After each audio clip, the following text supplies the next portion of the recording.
many people have questions about this problem, so let's take a look at it.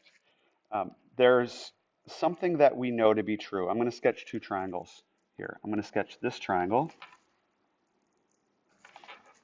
and I'm going to sketch this triangle.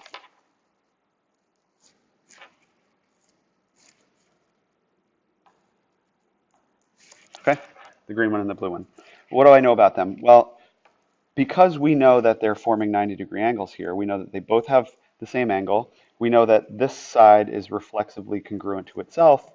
And because we are told that this segment is the same as this segment, we have side angle side congruence. And so that means that DE and FE, or EF, are the same. So we know that B is true.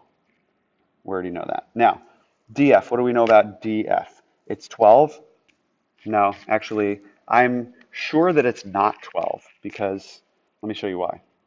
If from D to this point is 6 and F to that same point is 6, then that length from there to there is 12, and the straight distance between them is going to end up, it has to be less. Otherwise, this side would be sitting right on top of that.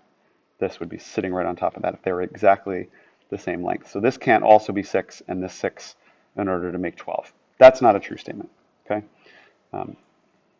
not true.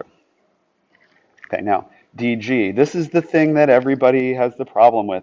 People want to say that this triangle, this red triangle here, is essentially that's what you're saying. If you want to say that if that's 6, then this is also 6, then what you need to know, you need to demonstrate that there's congruence between the triangle and the in blue and the triangle in red.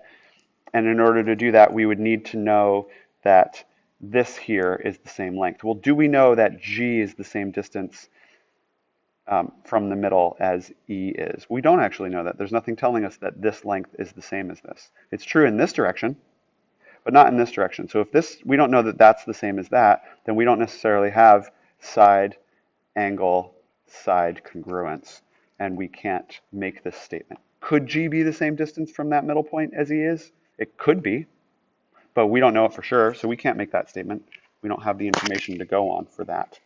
And so I'm going to erase that. We don't know that that's true. And exit out. Hold on a second. Oh, sorry about the delay. Okay. And no other length can be determined false. We can determine B, that EF is equal to 6. We're done.